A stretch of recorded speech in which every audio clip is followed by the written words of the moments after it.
Hello, everyone. Hello. I am doing this beginning video as the first of a restart. And as you can see, the first thing I did was to go in and reset my achievements. And that's what we're seeing here. You can see under my No Man's Sky that I've got here in my Steam, reset the achievements to 0. I have no achievements achieved. I reset them so that we can start fresh on the achievements. Of course, I can't do that to my account, but what I can do is not use any of the things that I have earned in previous playthroughs and everything. So I won't be taking any ships. I won't be doing any of that. And so this playthrough, we're going to be doing a permadeath playthrough again, and the goal will be to reach the center of the galaxy and re-earn that achievement, and it probably, hopefully, earn all the achievements again, and throughout that process, record videos so that you guys can be entertained by me risking losing my save over and over and over again. Hopefully that won't happen.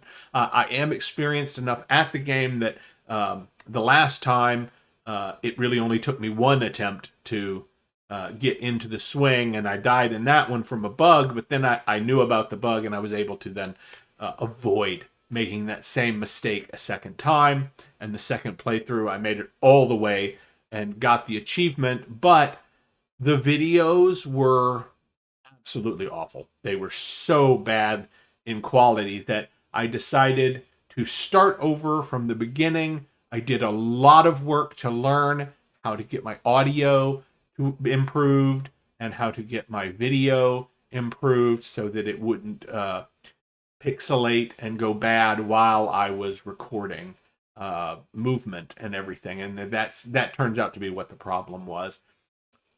And it was all just lack of experience. I had never really done a lot of recording in this manner before and everything. So now I'm going to redo it. And I expect to have fun redoing it. So I hope you guys also are going to have fun. So let me switch you over to the game.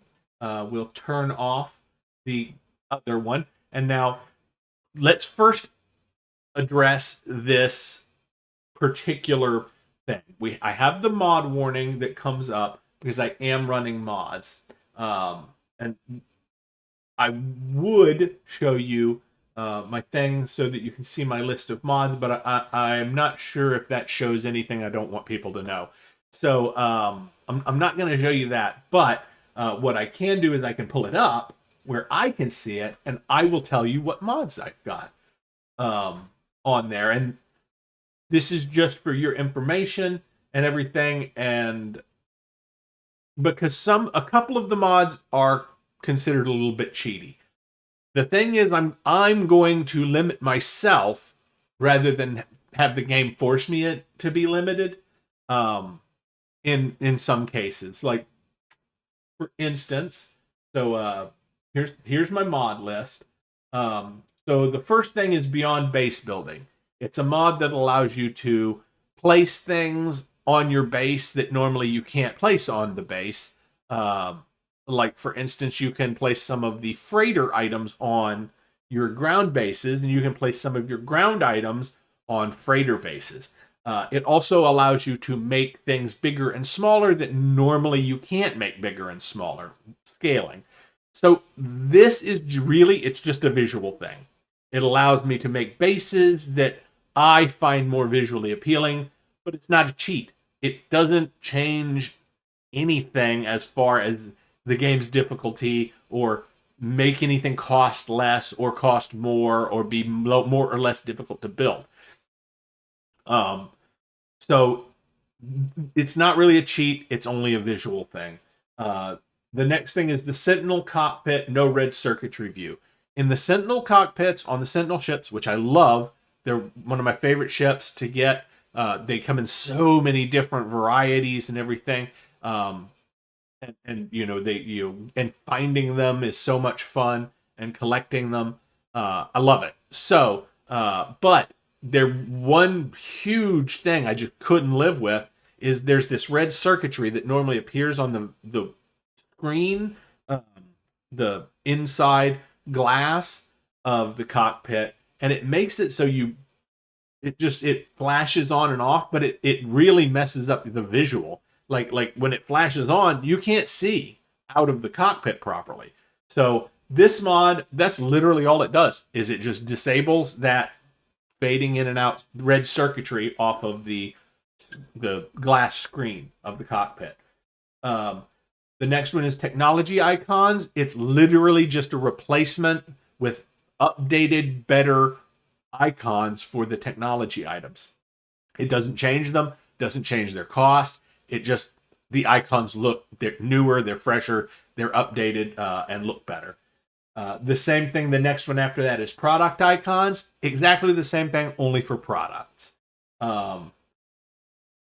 Exosolar's star map upgrade. That's the next one I've got.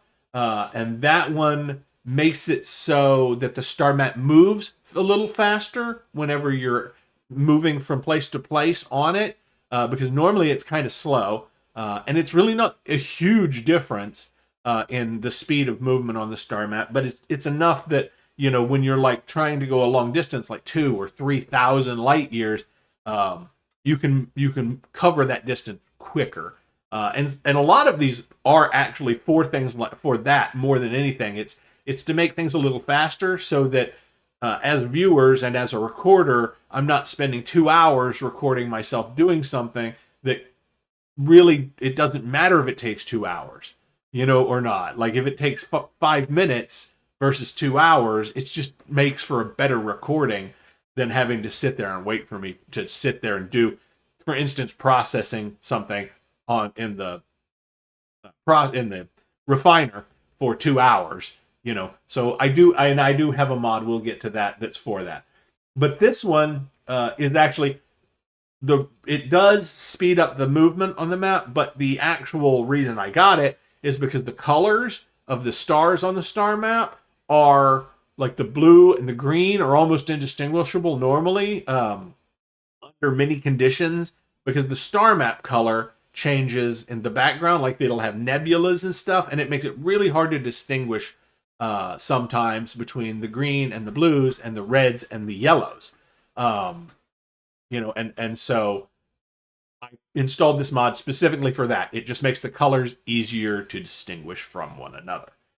The next is unlockable expedition exclusive techs. Now, that is not the expedition rewards. I do have almost all of those unlocked because I've been playing the game since it was first released. I bought No Man's Sky at a midnight release when it first came out. I've actually enjoyed the game since.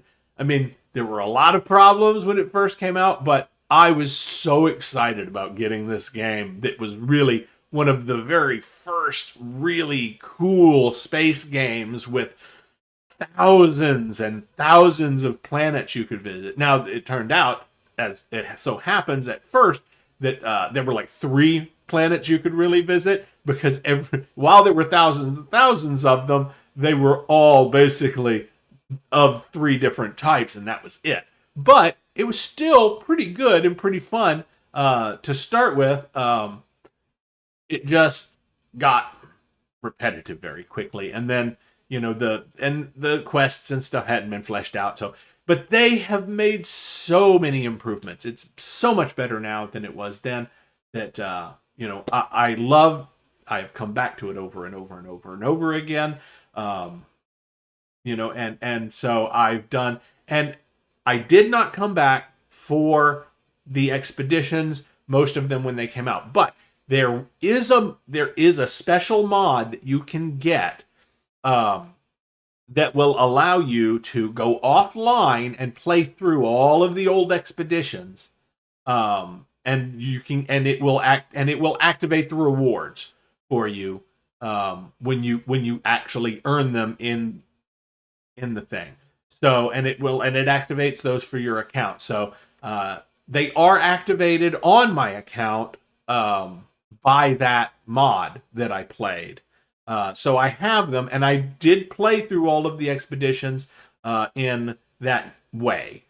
But it wasn't the official. I didn't come back to the game after originally having bought it until recently, and I played on an account that was on my brother's Steam for about 560 hours, and then I got my own account on Steam, which you probably just saw has only 2 games on it right now that I have purchased. One of them is No Man's Sky, and the other one is Subnautica, both of which I intend to play and record.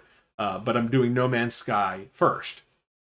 Now, on to the next thing. The unlockable expedition exclusive text. Those are special texts that were only in certain expeditions. And you could bring them back. So people that played through those expeditions can have a ship on their save that has these texts, because you can bring back ships from the expeditions and have them as a ship. So these technologies can be on an account, and it doesn't have to, because you can then uninstall that tech and reinstall it on a different ship. So this just makes it so that I can, and it's not free. You don't get them for free. You still have to, and they're the most expensive things, by the way. These techs are the most expensive thing you can buy on the technology trees that you can buy at the give me a second. At the Anomaly. When you get to the Anomaly, you can buy all the different ship technologies and stuff like that. And the mod has set them to be the most expensive things you can buy. And it's just a replacement for the warp drive, the pulse drive, and the landing gear. And that's basically all of it as far as the ship tech. But it does add where you can buy and get the. And of course, by the time you can buy them, they're useless to you, but they're nice to have, that you can buy them when you're on expeditions and stuff, and you can put them in your base so other people can use them. But they're the things where you can purchase technology, and they came from one of the expeditions where there was nobody in the galaxy, and you had no access to the Anomaly, so the only way to buy your tech was to build those and everything. And I'm trying to remember what it was called. Utopia. It was the Utopia thing. So that's where those come in. So then the freighter room teleporter fix is the next one. I'm going to go through these a little faster. I know I'm just talking and talking and talking. You guys are going to get bored just watching this mod warning. But I got the freighter room teleporter fix is the next one. It just makes it so the teleporter is not catty corner in the room. It makes it so it's straight. That's it. That's all it does. The mission timer reduction. Now, I got that. It doesn't make it so that you can run more missions per day. It just makes it so that they're not 6 hours long. That way, I can, I think the longest one I've ever seen goes like 12 minutes or something like that. So it just makes it so that when I'm recording, when I set one to go, that you guys can watch it finish and see what the rewards are. Otherwise, I might even forget to record it, or it might be waiting for 2 or 3 days or whatever, however, because it may take 6 or 7 hours to wait for it to finish. So the only thing that's being sped up there is how long you have to wait before you see what the rewards are. So it's not, and I don't run them so often that it feels cheaty or anything. So with that, you guys can determine for yourselves. Watch, see what it looks like. But since you're limited on how many a day you can do anyway, if I do the 5 a day, I'm done for the day, whether I have to wait 6 hours to see the rewards or not. So, make your own decision on whether that feels too cheaty to you. But for me, I'm doing it because recording, I feel it's going to be a lot better to see the rewards fairly quickly. when I set a mission to do like that. So the next is a very similar one, settlement timer reductions. It's for settlements. When you do your settlements, it's the same thing, but the timer reduction is not as much, and it's just, I think it's mostly just for buildings. Yeah, it's just for buildings, because the buildings can take upwards of 2 to 3 hours to not to like build. Like it has through like 3 stages where you got to add more materials, and it reduces that from like 3 hours to like 5 minutes, so that you can do that building thing. And with that one, I'm just gonna limit myself, and everything like so we don't have to sit there and wait so long. Like I'll set it to build, and then I'll come back, and like once that building's done, even if I have another building that I could build that day, I'll wait, do the next one the next day or whatever. But that way, you guys can see that building before I finish a recording, probably. So then the next is the better ship teleport module range. This one is a little bit. I don't think it's cheaty. I think it's actually fixing something that the developers kind of made a mistake with and haven't fixed on their own. Because you've got the matter teleporter for the freighter, and it gives you unlimited range. As long as the freighter's in the system, you can send stuff back and forth to the freighter and its cargo containers with unlimited range. But the ship's inventory, the standard's 50 units. And that's literally like 10 steps from the ship. So it's a tiny radius. And then if you put the matter teleporter on the ship, it raises it to 150 units.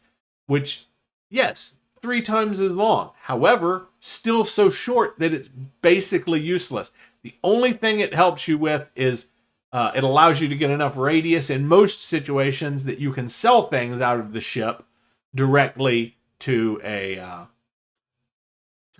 sales terminal. But other than that, it's useless. This just increases it to about 300 units. That's it. It's still not increased enough to really make a huge difference. But it does give you enough range that, like, if you're running around, farming like radiant shards or something like that, you're not out of range instantaneously when you leave the circle around the ship. So, it's not a massive cheat. It's just a little one, but it's almost a quality of life thing more than anything else. Now, instant text display, that's literally for everybody. It normally the text takes a really long time to type out whenever you're talking to like aliens and stuff, and when you're going to like learn words for the language, you have to sit there and normally watch it type it out fairly slowly, and then only then do you get to choose the thing. This, all it allows, it just pops up the text instantly so that you can then select, to learn your words and stuff like that. It just speeds that process up so much. Otherwise, I do an entire recording and 20 minutes of it would be me trying to learn the words from the aliens at each space station. Again, it's not really super cheaty. It's more of a quality of life improvement. In fact, it's something that should be in the options for the game already, but they haven't put it in. Like it should literally already have that in like the accessibility or something, so you can just instant text rather than have to sit there and watch it slowly type out. Now this is the cheat one. It's super cheat. There's no question about it being quality of life. It's the technology overload unlimited. And what that actually boils down to is when you play the game in normal, in any mode, you only can install 3 upgrades for your technologies.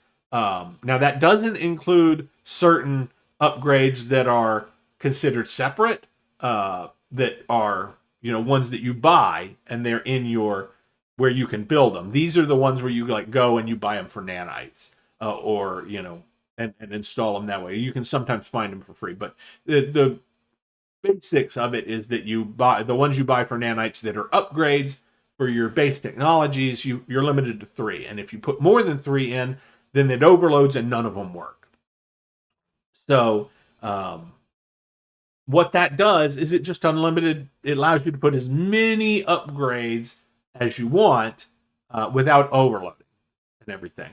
And there are other options for that one. They have one that you can put 5 and one that you can put like 8 or something like that. But with this, my feelings on it, I try to keep it balanced.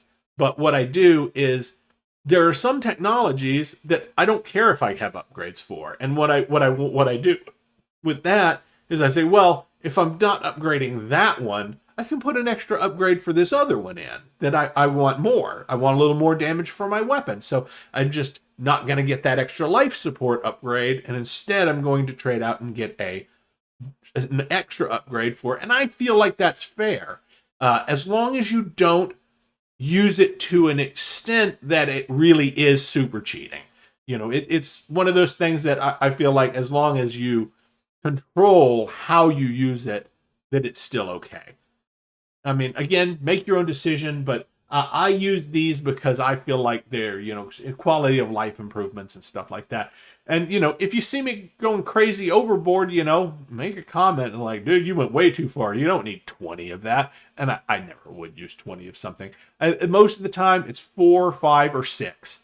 And let me point this out. The reason that I go with 6 is a good one because originally, and what a lot of people enjoyed, is you used to be able to install 3 technology upgrades and then 3 upgrades into your inventory, and for a total of 6 upgrades.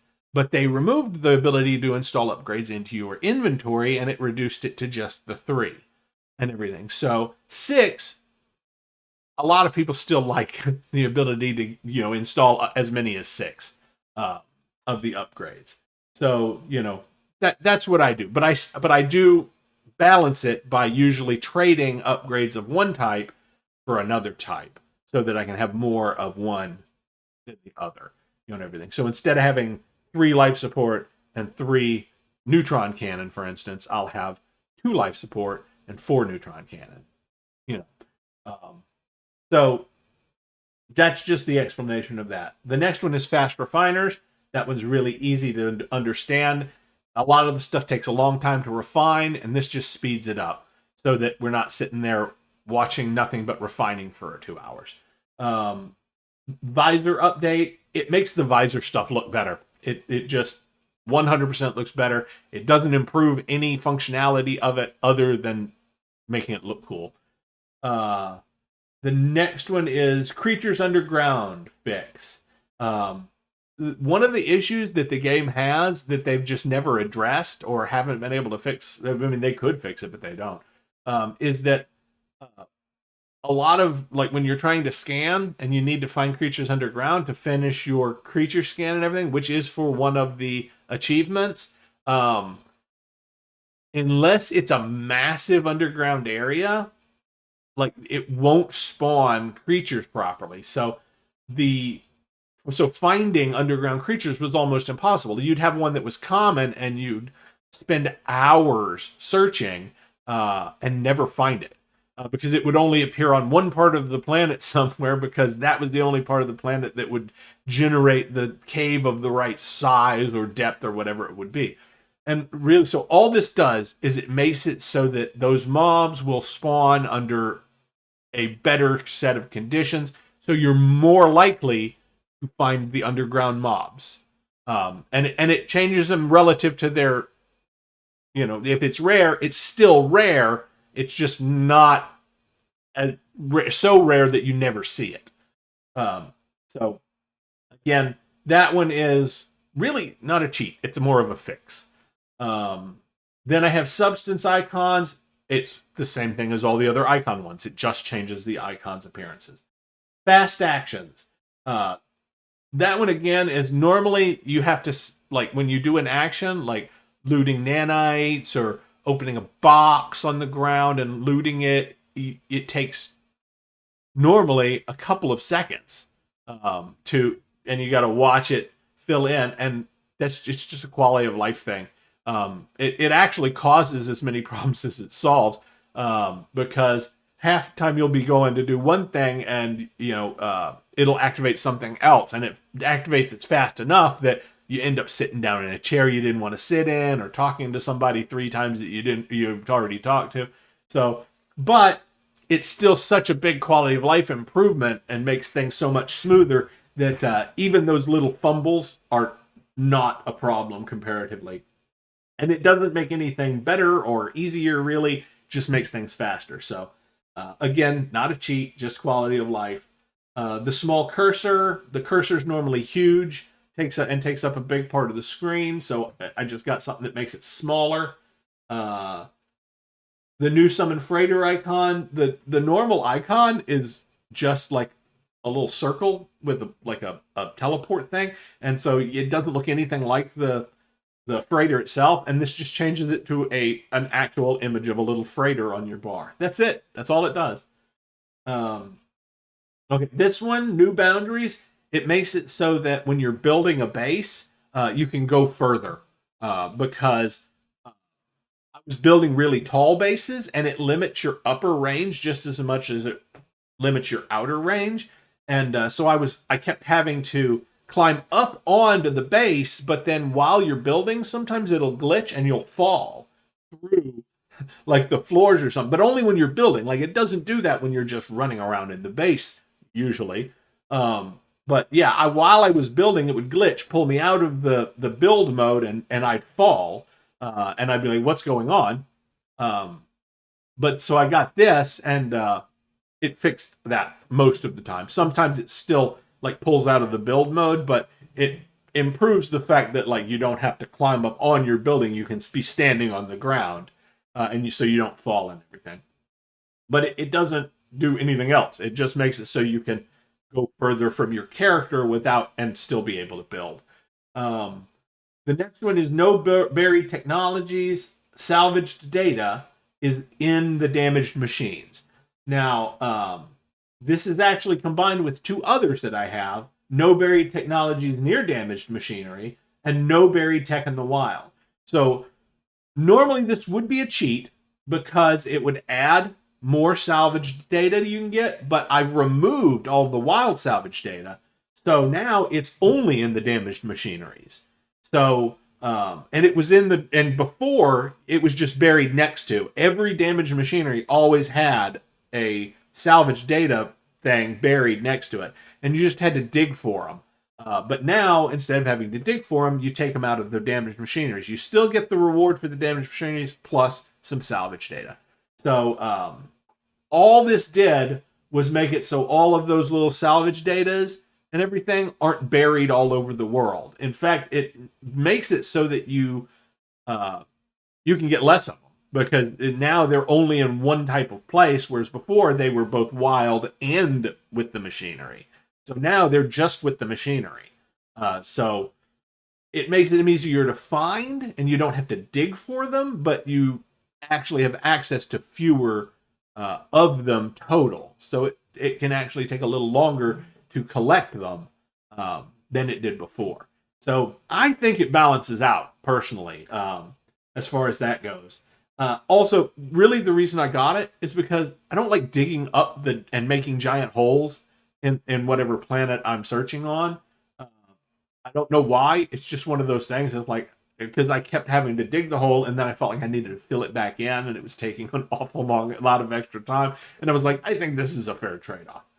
And the last one, and again, it's a quality of life improvement more than anything, but I have to admit that I have felt like turning this off would make it a little less cheat, because it is a little cheaty, because it makes it easier to get away from enemies whenever you're running away and stuff. It's faster movement speed. It increases your movement speed by 20%. That's it. It's just 20%. It doesn't make you faster running or anything like that, really. It's just your base movement speed is 20% faster. And mostly that's because running around when I was doing recording took forever. You couldn't get anywhere in any kind of reasonable time, like when you were running around on a planet collecting salvage data and stuff like that. It took huge amounts of time, and there is like this thrust move thing you can do, and I still use that, but this doesn't actually make that any faster. It only changes your base movement speed. So like when you're walking, you walk faster. When you're running, it doesn't make you run any faster. The running isn't faster than it would be normally, and when you use the thrust move, it doesn't move any faster. And I've tested that. Or if it does, it's so small that I can't tell the difference.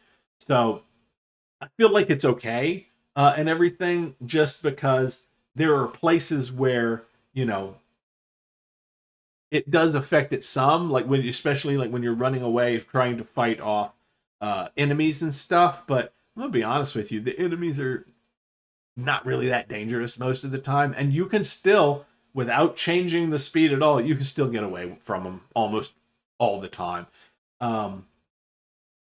Because number one, you can just dig a hole. That's usually the best way to get away from them anyway, is to just dig a big hole and make a big curve in it so that they can't see you, and they'll lose you after 10 or 15 seconds most of the time. So anyway, you'll actually see me do that. So that is where we're at. That's all. That's all the mods I've got installed.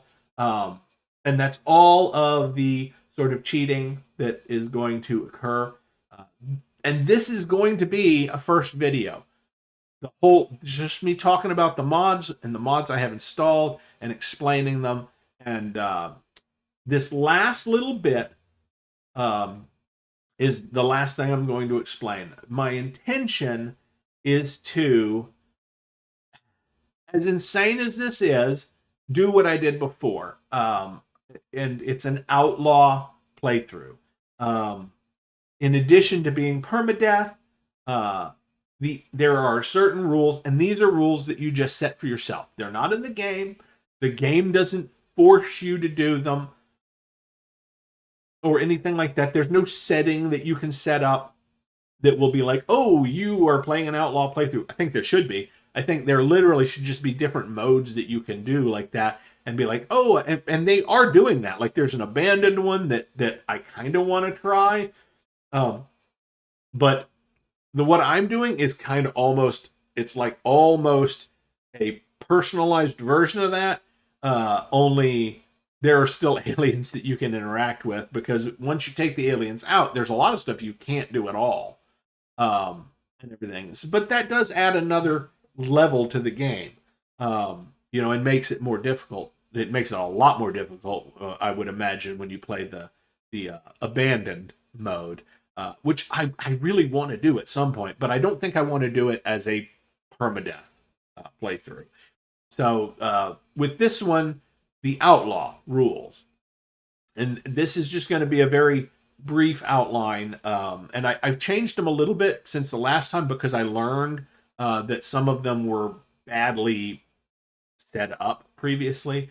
But basically, you're playing as an outlaw, and by doing that, you are limited in how much you can interact with normal space stations, because basically the authorities would be looking for you. Now, there's no setting you can make so that the authorities actually are looking for you, but there is something that you can do, and one of the rules is that if you go to a normal system, whatever you're doing there, whether it be going to survey a planet or run missions or do anything like that,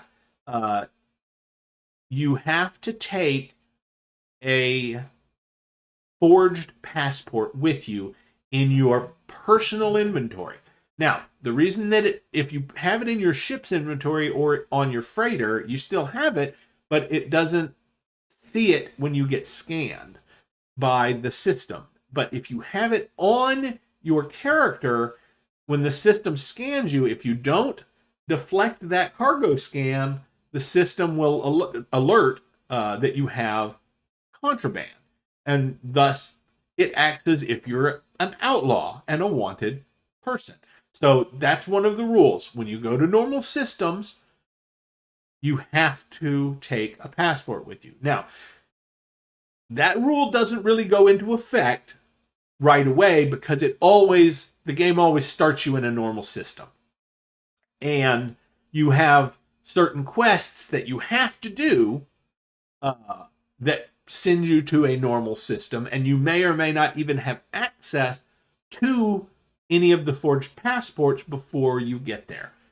To those quests. So I'm going to do my utmost to follow that rule, and I will always follow that rule after I get to the point where I have constant access to my first outlaw station. Once I have for my first outlaw station, which I will try to go to almost immediately, I will get a passport by running one of the missions that give the passports, and I will keep that passport on me at all times, in whatever system I'm in, even the outlaw systems. And then the second rule involving the passports is you use the passports normally to reset your standing with the 3 races. Now, in every playthrough I've done the outlaw thing, I always actually end up with better standing than I do in normal playthroughs with the races, because in addition to the relics that you turn in and stuff like that, when you're in outlaw systems, you're constantly fighting pirates that attack you and stuff like that. And when you kill a pirate, you get anywhere from 1 to, the most I've ever gotten was 8 to 8 faction points with the race that controls that system. Even though it's an outlaw system, there's still a race usually in control of it. It'll be one of the 3, and so you'll get bonuses. So unless you're just constantly destroying freighter pods and getting constant negatives, just being in those systems ends up giving you a lot of faction. So and it doesn't reset it down; it only resets it up. And everything. So if you're in a negative, it resets it to 0. But if you're at 77, it actually just adds 1 more point, and you end up it's like 78 for that race. But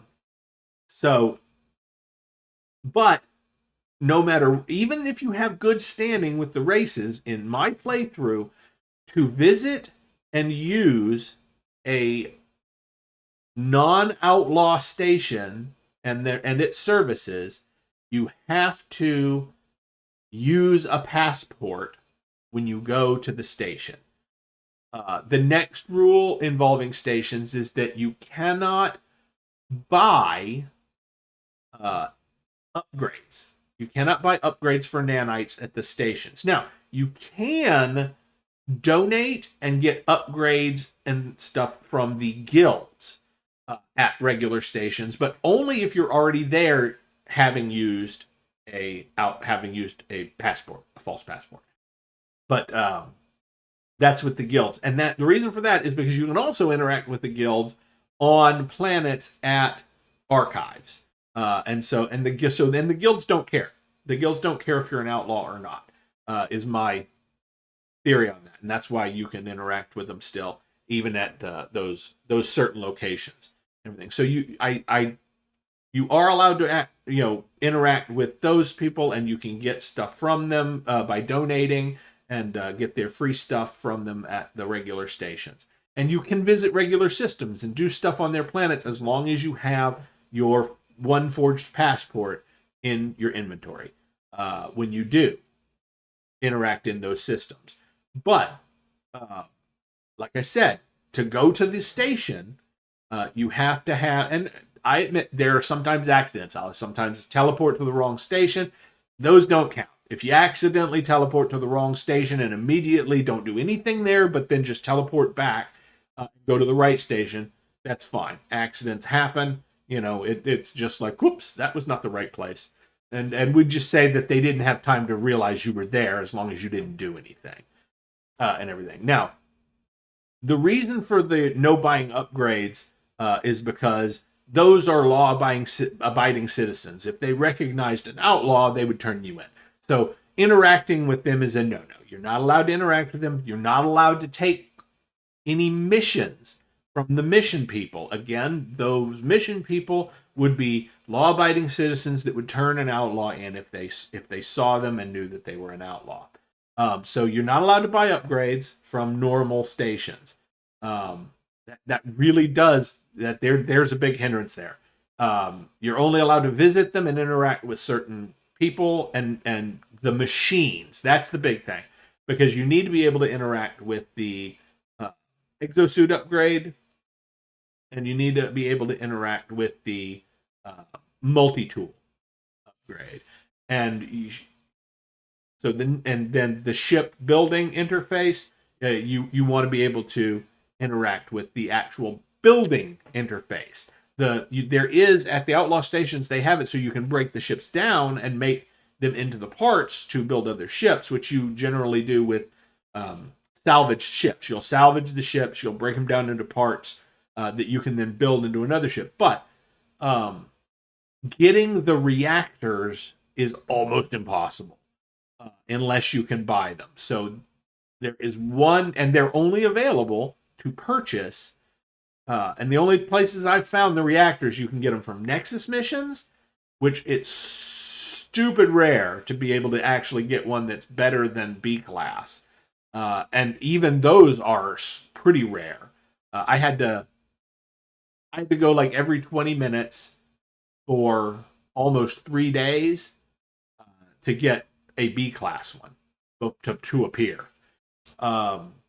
So I made the decision that as long as you go and the only thing you do on that single visit is buy a reactor, no upgrades or anything, just the reactor, you can do that as long as you spend a passport for it. You spend the passport, you buy the reactor, and that's it. That's all you can do on that passport. You're not allowed to donate. You're not allowed to do anything else. You buy the reactor and you leave.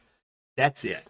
And that's only if you have just gotten to the point where you've checked the Nexus and there were no missions for a good reactor.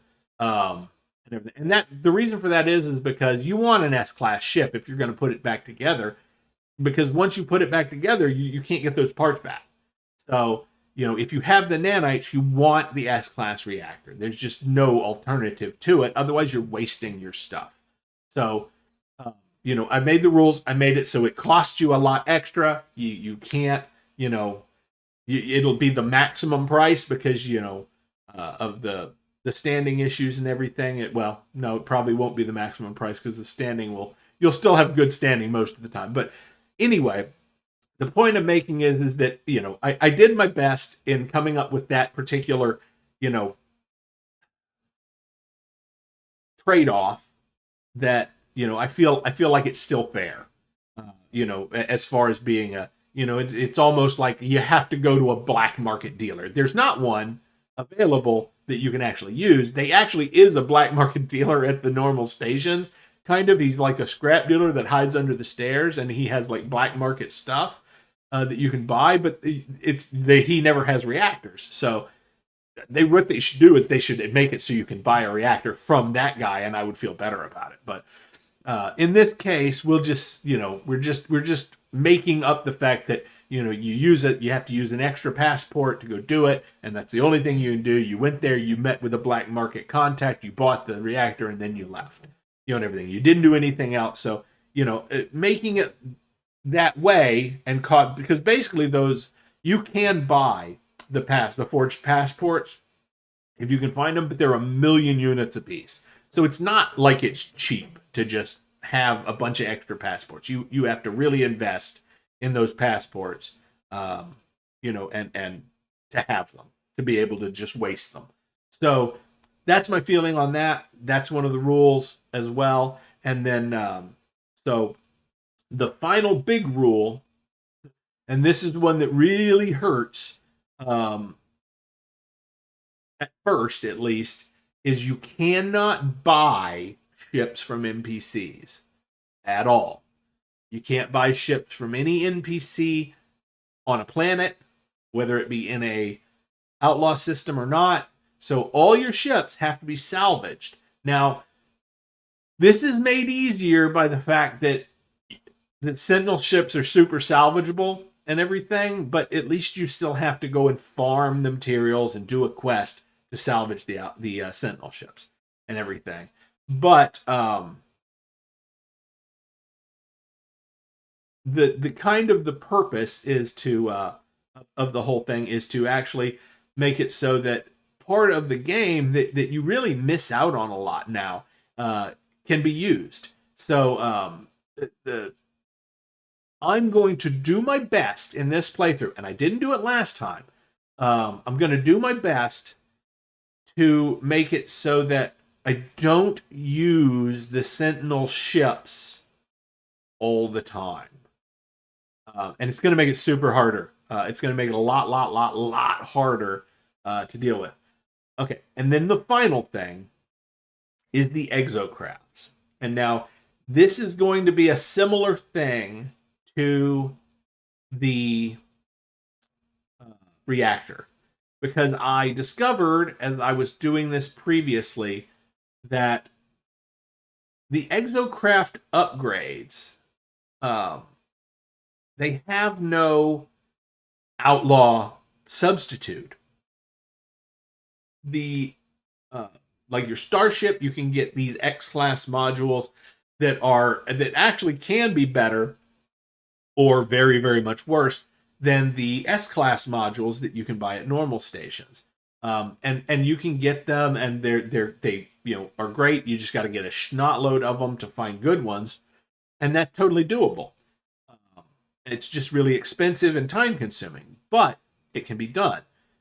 There are none of those for the exocrafts. You can get the upgrades for the exocrafts that you can get from the anomaly, but those are extremely limited. So if you want to be able to really use the exocrafts, make them even a little bit faster, crossing or make them mine a little better or any of that stuff, there is no alternative. You have to buy those modules from a normal station vendor, exocraft vendor. So this is kind of my deal on that. Excuse me. And just to make it clear, almost every other kind of module can be gotten through some other means. You can get S-class modules for your multi-tools and for your exosuit and for your starship. You can get all of those by salvaging ships, by salvaging, getting them from damaged machineries, by getting them from drop pods and things like that. So all of those are gettable without dealing with any of the station things. It's much harder. It's more time consuming. It's more difficult, but you can get them. There is no way to get the exocraft upgrades of any kind. You don't get them from machinery. You don't get them from factories. You cannot get them anywhere except from that vendor. If there is an alternative, I haven't found it. Nobody in the internet I could find has found one. So there's no way to do that. And currently there's no mod that adds them. That would be awesome if someone would make a mod that would add them to like the normal loot lists for where you can get other stuff as well. That'd be great, but currently it doesn't exist. So with the exocrafts, I've done basically the same thing that I did with, I decided that it's the same thing as with the core, for the shipbuilding thing, the reactor. Sorry, I decided it's the same thing as with the reactor. You go and you're going to be buying it from a black market dealer on the station and everything. And when you do that, you can go and deal with that one person, one time, which makes it super expensive because you might have to go to 6 different stations and talk to 6 different ones to get even one upgrade for one exocraft. So it'll be super expensive. It'll be super difficult to do, and you'll have to have a ton of passports to do it.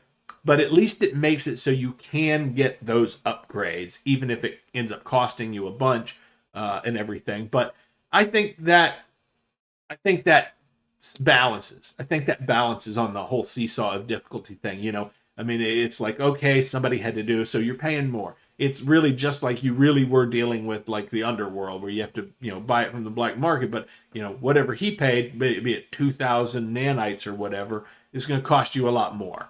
Even if it's in a side way, method.